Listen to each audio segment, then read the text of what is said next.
The formal structure of a decree. If you're looking at Saint Germain's Inviolate Flame, for example, in your book, you'll see there's a paragraph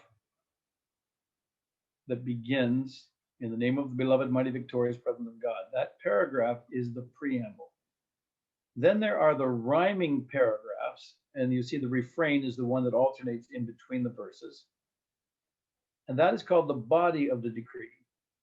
And then at the bottom, you see the paragraph, and in full faith, I consciously accept this, manifest, manifest, manifest.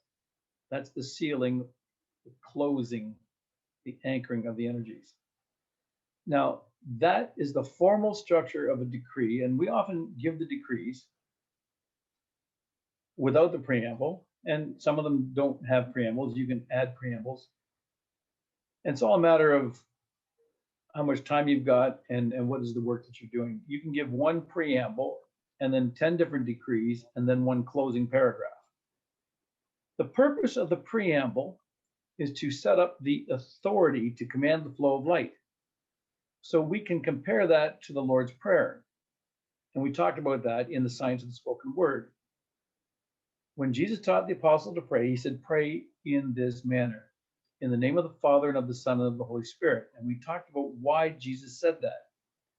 Is because the authority rests with the Father and the Son and the Holy Spirit. The human self has no authority to command the flow of light. And the Lord's Prayer was designed as a decree, not as a prayer. And the decree is spoken by the king, and it becomes the law. And so the King of Kings, which is the Holy Christ self in the I Am Presence, is the speaker of the word, and it becomes law in the physical plane. So we always gave the Lord's Prayer in the name of the Father and of the Son and the Holy Spirit. And so in the Signs of the Spoken Word, when we're looking at the Violet Flame decrees, the preamble sets up the authority to command the flow of light. So we're praying in the name of the beloved, mighty, victorious presence of God, I am in me, and my very own beloved Holy Christ self. Now, if we look at that particular decree, Saint Germain's Inviolate Flame, you're going to see Holy Christ selves of all mankind. So we are now calling billions of souls to their Holy Christ self to join us in the giving of this decree. So this is amplifying the power of the decree. Then we say, beloved Ascended Master Saint Germain, beloved of Mary, Mahat Chohan, Archangel Zadkiel, the entire spirit of the Great White Brotherhood, we are calling forth the momentum, the God victorious momentum of all these ascended beings who exist at the level of the I Am Presence, who have the authority to command the flow of light. So this is amplifying and multiplying the impact of the word flowing through us. And so all these decrees are designed very scientifically, and the preambles are extraordinarily powerful.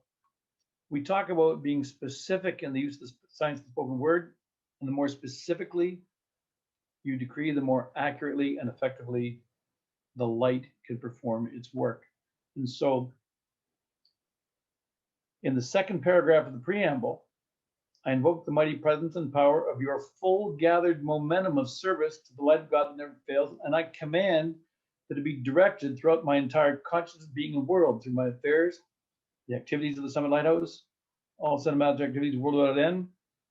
We are now directing the flow of light. We are setting up the authority to command that flow, and we are directing where that light is going to flow.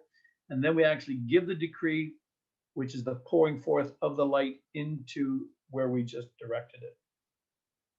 So technically, the second paragraph would be called a call. A call is something that's inserted after a preamble. And so in terms of structure, we often say that the call is like the chalice into which the light is poured. And then the actual body of the decree is the pouring forth of the light. And then the closing paragraph is the sealing, the anchoring in the physical plane of that energy. So there's a very powerful science behind how a decree is structured, how the words are created. And that is the formal structure of a complete decree. It involves a preamble, the body of the decree, and the sealing, the closing paragraph.